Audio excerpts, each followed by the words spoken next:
Juda-juda hasteo 10 ni shakawa choprok mungno rugui shejaka amra bangali Gujarati Orishawa Bangla kok shanai eba wanji kok shanai rogni shakawa choprok mungni party mane a party mungno shejaka amra bangali Tripura haste komtin bekhakte srangshalo kokthum panda khlaimungni bijingte kokthum panda tongo amra bangali Tripura haste komtin secretary Kurango Rudropal bosai khna rakha Pehelgamni party mungno kitingai haste hakotor gnangai jayakhani rogno romnani bagai khorang tisalai mani আজ রাবণও সার্কিসা সাকাঙ্গ গুজরাতে ওড়িশাও ওয়ানজি cock সানাই এবা Bangla cock সানাই রগনি শাকাও চপ্র মুংনি party Mong party খা আবনি বাগৈ জায়াখানি রগন রমাই কারাক বাজার নানি বাগৈ হাসতে হাপাংতে কেন্দ্র হাপাংন ইয়াপ্রে রমনানি সানমং তিসাকা আমরা বাঙালি হাসতে কমিটিনি সেক্রেটারি কুরাঙ্গ রুদ্রপাল আমাদের দরকার গোটা দেশবাসী সবাই ধর্ম মত নির্বিশেষে দলমত নির্বিশেষে ঐক্যবদ্ধ থাকা সরকারের পাশে থাকা আমরা রয়েছি কিন্তু একটা দুঃখের বিষয় আমরা কতদিন ধরে লক্ষ্য করছি গত 7-10 দিন ধরে গত 22 তারিখ পয়লা আক্রমণ হয়েছে তার মাঝখানে গুজরাটে একটা দুঃখজনক ঘটনা ঘটলো উড়িষ্যাতে ঘটলো কয়েকটা জায়গাতে ঘটলো সেটা কি যে বাংলাদেশি বাংলাভাষী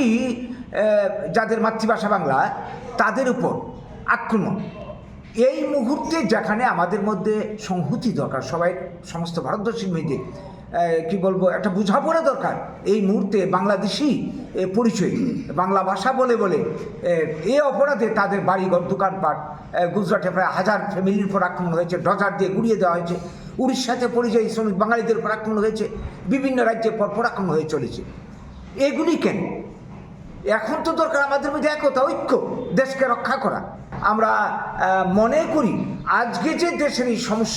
এই সমস্যার পেছনে দেশভাগ দেয় দেশের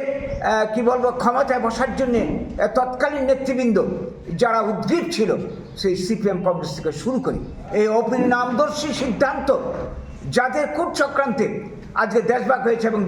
যারা ক্ষমতা দখলের জন্য এটাকে মেনে নিয়েছে যারা সেদিন স্লোগান তুলেছিল লড়কে লেগে পাকিস্তান সংখ্যালঘুদের দাবি মানতে হবে তবে ভারত স্বাধীন হবে সেই বামপন্থী সহ আজকে এই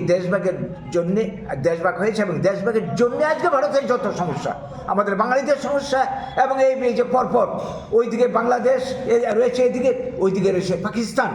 আজকে এই দুই প্রতিবেশীর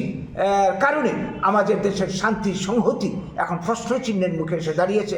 এবং আমরা বাঙালিরাও আজকে সব জায়গাতে আজকে মার খাচ্ছি এই পরিস্থিতিতে দাঁড়িয়ে আমরা যে কথাটা বলতে চাই কেন্দ্রীয় সরকার রাজ্য সরকারের কাছে এই সমস্ত ক্রিয়াকলাপ যাতে বন্ধ হয় ব্যবস্থা নেওয়া হয় এবং দেশের ঐক্য সংহতি রক্ষার জন্য সরকার যাতে এই ধরনের সাম্প্রদায়িক নীতি যাতে পরিহার করে দেশের শান্তি থাকবে এবং দেশের মানুষের ঐক্য থাকবে এই বিপদের দিনে আমরা দেশকে রক্ষা করব জাতিকে রক্ষা করব ভারতকে রক্ষা করব এটাই হোক আজকের দিনে আমাদের পণ এই বার্তাটুকু দেওয়ার জন্যে আমরা আপনাদেরকে আজকে ডেকে এনেছি আপনাদের মাধ্যমে আমাদের বার্তাটুকু সরকারের নজরে যাবে এবং দেশবাসীর নজরে যাবে নমস্কার